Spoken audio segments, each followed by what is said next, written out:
Hello hello student. तो आज आपके लिए क्वेश्चन लेके आए हैं केमिस्ट्री का। ठीक है। वैसे तो ये केमिस्ट्री और फिजिक्स दोनों में आता है क्वेश्चन, तो दोनों के लिए इम्पोर्टेंट है, फिजिक्स के लिए भी और केमिस्ट्री के लिए भी। ठीक है। और क्वेश्चन जो हमने लिया है वो क्लास 10 से और 12th दोनों बच्चों के लिए इम्पोर्टेंट क्वेश्चन है। दोनों बच्चों के एग्जाम में क्वेश्चन पूछा गया है, कई बार पूछा गया है। ठीक है। मैंने ईयर नहीं डाले हैं कि कितनी बार क्वेश्चन को पूछा गया, लेकिन ये क्वेश्चन कई बार एग्जाम में आया हुआ है। ठीक। तो देखते हैं क्वेश्चन में क्या दे रखा है आपको। देखिए क्वेश्चन में आपको दे रखा है कि एक धात्विक तार में 0.5 एम्पियर की धारा जो है वो प्रवाहित 2 घंटों के लिए प्रवाहित होती है। तो तार में से कितने इलेक्ट्रॉन प्रवाहित होंगे। ठीक है। तो हमें ये बताना है कि तार में से कितने इलेक्ट्रॉन प्रवाहित होंगे। ओके। अब देखिए यहाँ पे आपको क्या क्या वैल्यू दे रखी है सवाल में।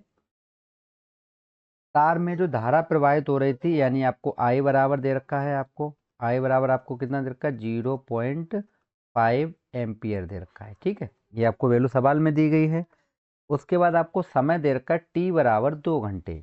तो यहाँ पे मैं लिख देता हूँ टी बराबर कितना दे रखा है आपको, 2 घंटे। ठीक है। लाइट जो होती है वो हमेशा सेकेंड में प्रवाहित होती है, तो इसको हम लोग सेकेंड में चेंज करेंगे। तो देखिए 1 घंटे में होते हैं 60 मिनट। कितना होता है, 60 मिनट होता है। ठीक है। और 1 मिनट में होता है, 1 मिनट में, तो 1 मिनट में होते हैं हमारे पास 60 सेकेंड। ठीक है। कितने होते हैं, 60 सेकेंड होते हैं। अब देखिए हमें चेंज करना था, टी बराबर 2 घंटे दिया तो घंटे को हमको चेंज करना था सेकेंड में। तो हम लोग क्या करेंगे, टी बराबर हमारे पास हो जाएगा 2।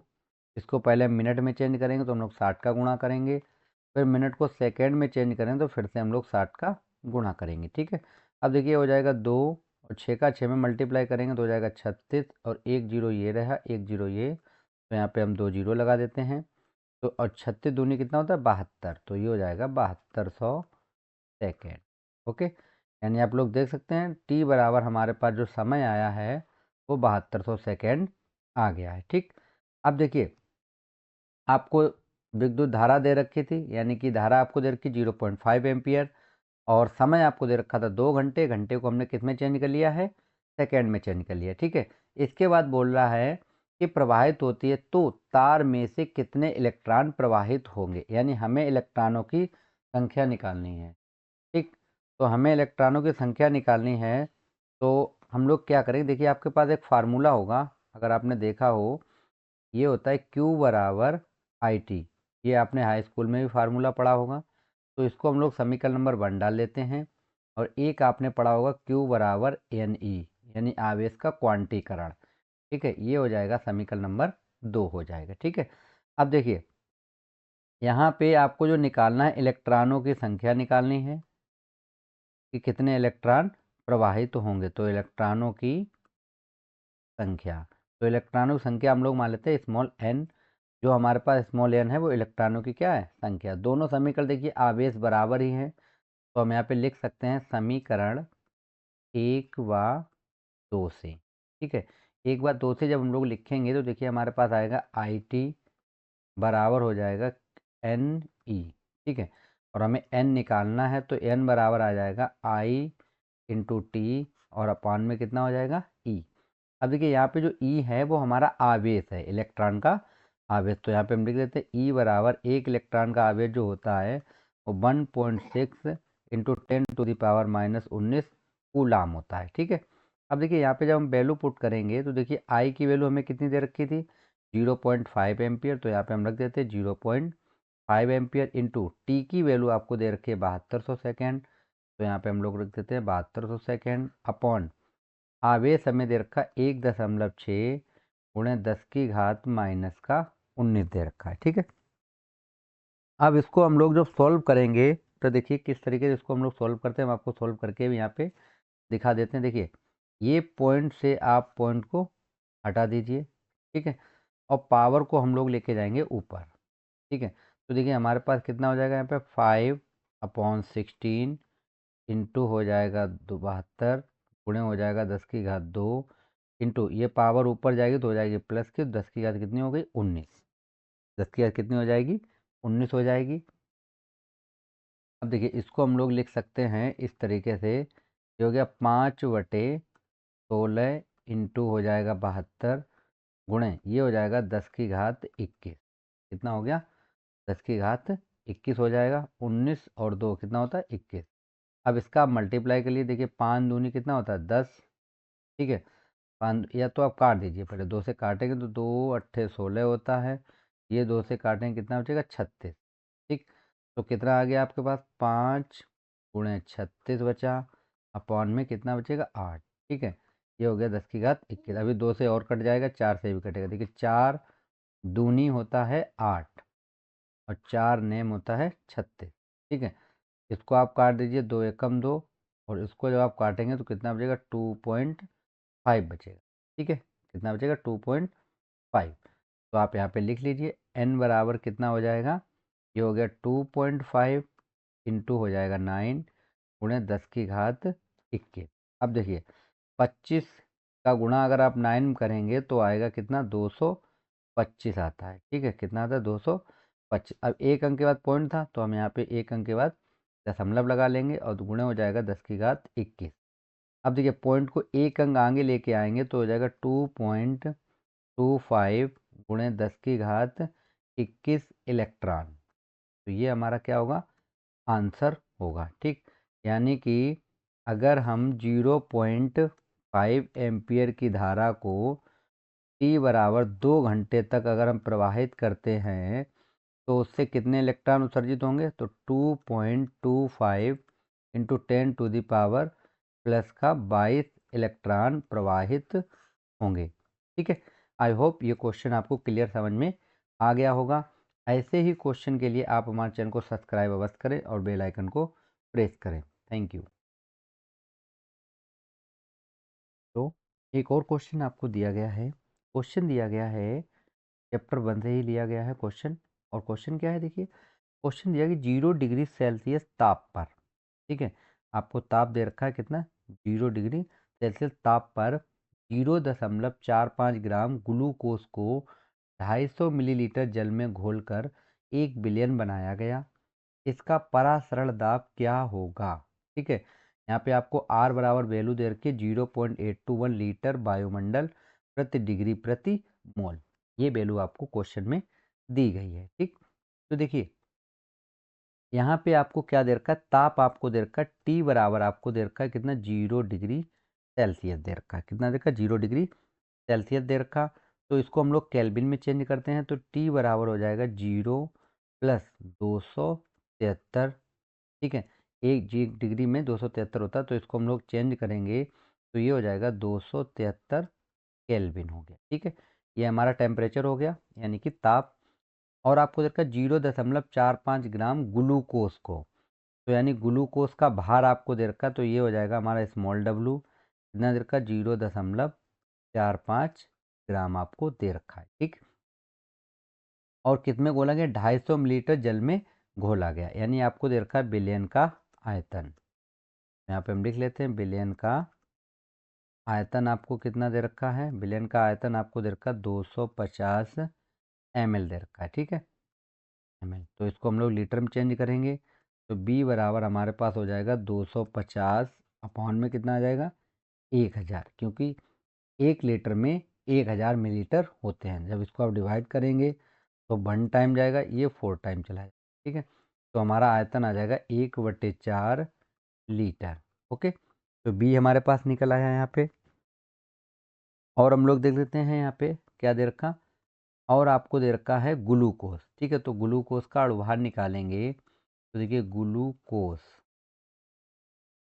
का अणुभार, ठीक है, तो इसका हम लोग जब अणुभार निकालेंगे तो देखिए कितना आएगा। पहले तो आपको इसका सूत्र पता होना चाहिए। ठीक है, तो ग्लूकोज का जो सूत्र होता है वो होता है C6H12O6 होता है। ठीक है, अब देखिए कार्बन का होता है कितना? 12 होता है, हाइड्रोजन का 1 होता है और O का होता है 16। ठीक, ये वैल्यू आपको पता होनी चाहिए। तो चलिए हम लोग यहाँ पे निकालते हैं। तो ये हो जाएगा 12 इंटू कार्बन है कितने? 6, हाइड्रोजन का 1 होता है इंटू कितने हैं हमारे पास? 12 प्लस ऑक्सीजन का होता है 16। कितनी ऑक्सीजन है हमारे पास? 6। मल्टीप्लाई करते हैं, 5 छंग कितना हो जाएगा 72 प्लस 12 एकम 12 और 16 छंग 96 हो जाएगा। ठीक, इसको ऐड कीजिए, 2 और 2 कितना होता है 4, 8, ये हो जाएगा कितना 8 प्लस 96, तो आप ऐड कीजिए तो ये हमारे पास आ जाएगा 180। ठीक है, तो हमारे पास ये स्मॉल एम निकल आया, यानी कि अणुभार निकल आया। ठीक है, अब आपको क्या करना है, आपको निकालना है परासरण दाब निकालना है। ठीक है, तो देखिए परासरण दाब के लिए क्या करें, पहले तो आपको जो वैल्यू दी गई आर बराबर भी आपको दिया गया है कितना 0.0821 लीटर वायुमंडल डिग्री प्रति मोल, ये वैल्यू आपको दी गई है। ठीक, अब हम परासरण का दाब का सूत्र लिख लेते हैं। ठीक है, देखिए परासरण दाब के लिए फार्मूला क्या होता है, ये होता है P बराबर NRT। ठीक है, या P बराबर आपने फार्मूला देखो CRT, या ये लिखा होता है पाई आर टी करके, इस तरीके से लिखे होते हैं। ठीक है, फिलहाल मेन फार्मूला हमारा ये होता है P बराबर CRT, यहाँ पे जो C होती है वो हमारी सांद्रता होती है। ठीक है, अब देखिए C बराबर होता है क्या, C बराबर होता है N/B, तो आपने ये फार्मूला भी हो सकता है पढ़ा हो, P बराबर NB और RT, हो सकता है आपने ये सूत्र पढ़ा हो। अब हम लोग क्या करते हैं, यहाँ पे वैल्यू रखते हो, हमें परासरण दाब निकालना है। ठीक, अब देखिए यहाँ पे जो स्मॉल n है वो हमारे हैं मोलों की संख्या, क्या है मोलों की संख्या हमको दी गई है। और मोलों की संख्या हम लोग कैसे निकालते हैं, तो मोलों की संख्या हमारे पास होती है भार बटे अणुभार होता है, कितना होता है भार बटे अणुभार, तो यहाँ पे मैं लिख देता हूँ भार बटे में क्या होता है अणुभार होता है। ठीक, तो देखिए स्मॉल n जब आप निकालेंगे तो क्या आएगा हमारे पास भार बटे अणुभार। अब देखिए भार आपको कितना दे रखा है, भार आपको दे रखा था 0.4, कितना दे रखा था 0.45, और अणुभार आपने निकाला था 180। ठीक, तो इसको आप लोग कैलकुलेशन करना चाहें तो ये पॉइंट हटाइए, नीचे आप 2 जीरो लगा दीजिए, 45 एकम 45 होता है, 45 चक्कू 180 होता है। ठीक, तो n बराबर आपके पास आ जाएगा 1/400, ये आपके पास क्या निकला है मोल। ठीक, अब b की वैल्यू हम लोग निकाल चुके हैं, b की वैल्यू हमको ये दी गई है। ठीक है, r हमको क्वेश्चन में गिवन दैट था, ठीक ये दिया गया था, t की वैल्यू भी हमें क्वेश्चन में दी गई थी 0 डिग्री सेल्सियस। तो अब हम क्या करते हैं, सभी वैल्यू यहाँ पे पुट कर देते हैं हम लोग। ठीक, तो चलते हैं हम लोग वैल्यू को पुट करेंगे यहाँ पे, तो यहाँ पे मैं लिख लेता हूँ p बराबर n की वैल्यू, या तो आप डायरेक्ट ये रख लीजिए, या मैंने आपको फार्मूला बताया आप फार्मूले के हिसाब से रख सकते हैं। जैसे फार्मूला आप लगाएंगे तो देखिए क्या बनेगा, यहाँ पे भार बटे अणुभार इंटू ये हो जाएगा आर इंटू टी, अपॉन में कितना बचेगा बी बचेगा। ठीक है, अपॉन में कितना बचेगा बी। अब देखिए यहाँ पे आप या तो वैल्यू रख लीजिए तब कैलकुलेशन कर लीजिए, या डायरेक्ट आप वैल्यू रख सकते हैं, मैंने आपको अलग निकाल के भी दिखा दिए थे। देखिए डब्लू की वैल्यू आपको दे रखी थी क्वेश्चन में 0.5, आर की वैल्यू दे रखी 0.8, यहाँ पे एक जीरो है पहले, 821। ठीक है, इंटू टी की वैल्यू आपको दे रखी केल्विन में 273, अपॉन में हो जाएगा एम की वैल्यू अभी आपने निकाली 180, और बी की वैल्यू अभी आपने निकाली है कितनी 1/4। ठीक है, अब 1/4 इसको आप डिवाइड कर दिए तो ये कितना बचेगा आपके पास 45 बचेगा। ठीक है, अब देखिए यहाँ से आप पॉइंट हटाएंगे तो हमारा नीचे 100 आ जाएगा, और ये आप 45 से 45 काट दीजिए। ठीक है, अब आपके पास कितना बचा है, यहाँ हमारे पास बचा 0.0821 इंटू 273, और बटे में कितना बचा है आपके पास 100 बचा है। ठीक है, बटे में कितना बचा है 100। अब आप क्या करेंगे, इसको आप लोग कैलकुलेट कर सकते हैं। देखिए जब आप मल्टीप्लाई करेंगे 0.0821 का किस में करेंगे 273 में, तो ये अप्रोक्सीमेट आएगा 22.413, अपॉन में कितना है 100, तो ये हमारे पास हो जाएगा 0.22413 ATM। ठीक है, जो हमारा परासरण दाब होता है उसका मात्रक होता है क्या ATM होता है। ठीक है, तो आई होप ये क्वेश्चन आपको क्लियर समझ में आ गया होगा। तो ऐसे ही क्वेश्चन को और भी देखने के लिए आप हमारे चैनल को सब्सक्राइब करें, और शेयर अवश्य करें। ओके फ्रेंड्स, देखते हैं नेक्स्ट क्वेश्चन को बाद में। क्वेश्चन आपको दे रखा है केमिस्ट्री का, एक बिलियन चैप्टर से लिया गया है। क्वेश्चन इंपॉर्टेंट है और कई बार एग्जाम में आया हुआ क्वेश्चन है। ठीक है, तो देखिए क्वेश्चन क्या दे रखा है कि क्वेश्चन बोल रहा है कि 3 ग्राम यूरिया को 100 ग्राम जल में घोलने पर, ठीक है, यानी आपके पास 3 ग्राम यूरिया है और उसको घोला जा रहा है कितने, 100 ग्राम जल में घोला जा रहा है। ठीक है, घोलने पर जल के क्वथनांक में उन्नयन की गणना कीजिए। जल के लिए मोलर उन्नयन स्थिरांक जो है वो कितना दे रखा है हमको, 0.52 केल्विन किलोग्राम मोल इनवर्स दिया गया, या किलोग्राम प्रति मोल भी लिख सकते हैं जैसा कि यहाँ पे लिखा हुआ है। ठीक है, अब देखिए होता क्या है कि जैसे आपको एक विलयन दे रखा है, ठीक है, आपको एक विलयन दे रखा है। मान लीजिए ये आपके पास एक फ्लास्क है, यानी कि एक आपके पास बीकर आपको दिया गया है और आपको सलूशन बनाना है। ठीक है, तो इसके अंदर हमारा जो 3 ग्राम क्या होगा, 3 ग्राम हमारा H2O होगा। 3 ग्राम क्या होगा, H2O होगा, प्लस 3 ग्राम H2O प्लस हमारा हो जाएगा 100 ग्राम जल। 100 ग्राम क्या हो जाएगा हमारा, जल होगा। ठीक है, और ये 3 ग्राम यूरिया है फ्रेंड्स, यहाँ पे ये जल काट के यूरिया कर दीजिए। 3 ग्राम क्या है, यूरिया। तो ये टोटल जो बिलियन बन गया है वो हमारा बन गया है 103 ग्राम का। कितना बन गया है, 103 ग्राम का। ठीक है, अब देखिए जो बिलियन होता है, मैं आपको डिटेल में बता दूं, जो बिलियन होता है इसमें दो चीज़ें होती हैं, एक होता है विलय और प्लस होता है विलायक। ठीक है, ये भी मैं आपको यहाँ पे समझा देता हूँ, विलय और विलायक। तो देखिए विलय क्या होता है, अब जैसे यहाँ पे जो घोल बनाया गया है वो 3 ग्राम यूरिया ली गई और 100 ग्राम जल, तो जिसकी मात्रा अधिक होती है, अब यहाँ पे हमारा जो जल है वो 100 ग्राम दिया गया हमको। ठीक है, जल हमें कितना दिया गया, 100 ग्राम, और जो विलय हमारे पास है यूरिया वो हमको दी गई है 3 ग्राम। ठीक है, तो यहाँ पे जो विलय होगा वो हमारी यूरिया होगी और विलायक का जो काम करेगा वो जल करेगा। ठीक है, ये चीज़ आपको समझ में आ गई होगी कि विलय क्या होता है और विलायक क्या होता है।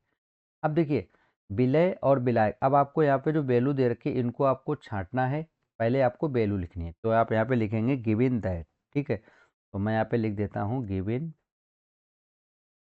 दैट। अगर आप हिंदी में लिखना चाहते हैं तो हिंदी में आप लिख लीजिए ज्ञात है। ठीक है, अब देखिए आपको क्या दे रखा है यहाँ पे, 3.0 ग्राम यूरिया, यानी कि विलय का भार आपको दे रखा है। यहाँ पे मैं लिख देता हूँ विलय का भार आपको दे रखा है स्मॉल w बराबर 3 ग्राम दे रखा है। ठीक है, और 100 ग्राम जल में घोलने पर, यानी विलायक का भार आपको दे रखा है, तो यहाँ पर मैं लिख देता हूँ विलायक का भार आपको दे रखा है कैपिटल W। कितना दे रखा है आपको, 100 ग्राम आपको दे रखा है। ठीक है, को जल में घोलने में क्वथनांक में उन्नयन की गणना कीजिए, यानी क्वथनांक में उन्नयन की आपको गणना करनी है। तो चलिए हम क्वथनांक में उन्नयन की गणना करते हैं, तो ये हम लिखेंगे क्वथनांक में उन्नयन। ठीक है, अब आपको ये पता होना चाहिए कोई क्वथनांक में उन्नयन को हम लोग किससे प्रदर्शित करते हैं। ठीक है, तो मैं यहाँ पे लिख देता हूँ क्वथनांक में उन्नयन, तो इसको हम लोग लिखते हैं डेल्टा टी बी। ठीक, तो ये आपको क्या करना है, फाइंड करना है। ठीक, और आपको क्या दे रखा है, के लिए मोलल उन्नयन स्थिरांक आपको दे रखा है, तो यानी आपको दे रखा है यहाँ पे के बी बराबर 0.52 के जी प्रति मोल, ये वैल्यू आपको दे रखी है। ठीक है, इतनी वैल्यू आपके पास हो गई। अब आपको यूरिया दे रखा है, तो हम यहाँ पे निकाल लेते हैं यूरिया का अणुभार। तो यूरिया का अणुभार, ठीक है, तो यूरिया का अणुभार कितना हो जाएगा, तो उसके लिए आपको यूरिया का सूत्र पता होना, तो यूरिया का सूत्र होता है NH2CO NH2, ये यूरिया का सूत्र होता है हमारे पास। तो चलिए इसका हम लोग अणुभार निकाल लेते हैं यहाँ पे। तो देखिए कितना आएगा यूरिया का अणुभार, इसको हम लिखते हैं m से। ठीक, m द्वारा लिखते हैं। देखिए अब n का जो कितना होता है, पहले मैं यहाँ पे लिख दूँ, n का जो अणुभार होता है वो होता है 14। ठीक है, E का होता है 12 और O का होता है 16। ठीक है, H का कितना होता है, 1 होता है। ठीक, तो अब हम लोग यहाँ पे अणुभार निकाल लेते हैं। तो देखिए अणुभार जब निकालोगे आप, तो देखिए एन का होता है 14, कितने एन दिए गए आपको 2, तो यहाँ पे 2 का मल्टीप्लाई, प्लस फिर आप निकाल लीजिए एच का होता है 1, कितने एच दिए गए हैं 4, प्लस फिर सी हमारे पास एक ही है, एक सी का होता है 12, प्लस ओ का होता है 16, तो हम लिखेंगे यहाँ पे 16 गुणे 1। ओके, अब इसका आप मल्टीप्लाई कर लीजिए। जब मल्टीप्लाई करेंगे तो देखिए ये हो जाएगा 14 दूनी 28, ये हो जाएगा 4, ये हो गया 12 और ये हो जाएगा 16। ठीक, अब इसको हम जब ऐड करेंगे तो 28 और 4 हो जाएगा हमारा 32, प्लस इसको जब हम लोग ऐड करेंगे तो ये हो जाएगा 28। ठीक है, 16 और 12 कितना हो जाएगा 28। इनको जब आप ऐड करेंगे तो ये हो जाएगा हमारा 60, यानी कि यूरिया का जो अणुभार है वो हमारे पास कितना मिला हमको, 60 यूरिया का अणुभार निकल आया है। ठीक, अब देखो, अब हमारे पास फार्मूला होता है डेल्टा टीबी बराबर, डेल्टा टीबी बराबर फार्मूला होता है 1000 इंटू के वी इंटू स्मॉल डब्लू, ठीक है, अपॉन में capital W into small M. ठीक, तो यहाँ पे हम वैल्यू पुट कर लेते हैं, डेल्टा टी बी हमको फाइंड करना है, तो हम लिखते हैं यहाँ पे 1000 इंटू के बी की वैल्यू हमको क्वेश्चन में दी गई थी 0.52, तो लिखेंगे 0.52 इंटू स्मॉल डब्लू की वैल्यू हमको 3 ग्राम यूरिया का दे रखा था, तो 3 लिख लेते हैं हम लोग यहाँ पे, अपॉन कैपिटल डब्लू की वैल्यू हमारे पास है 100 इंटू स्मॉल डब्लू की वैल्यू अभी हमने निकाली है कितनी, 60। ठीक, अब हमको इसकी कैलकुलेशन करनी है।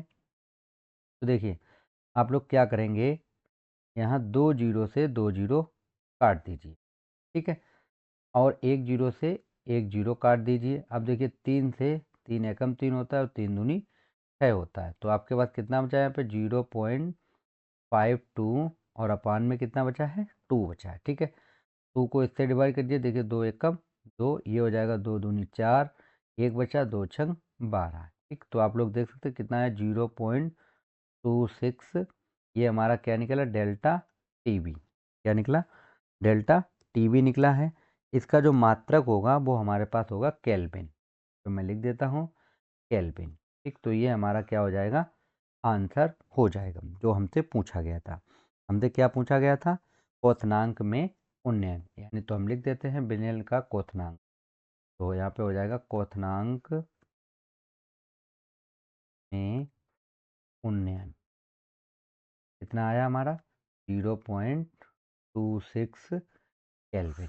ठीक है, तो इस टाइप के क्वेश्चन एक एग्जाम में आपको अवश्य ही देखने को मिलेगा। ठीक है, तो ऐसे ही क्वेश्चन आप एक दो और ट्राई करिए, और अगर आपको कोई प्रॉब्लम आती है तो आप कमेंट बॉक्स में हमसे पूछ भी सकते हैं। Okay, thank you.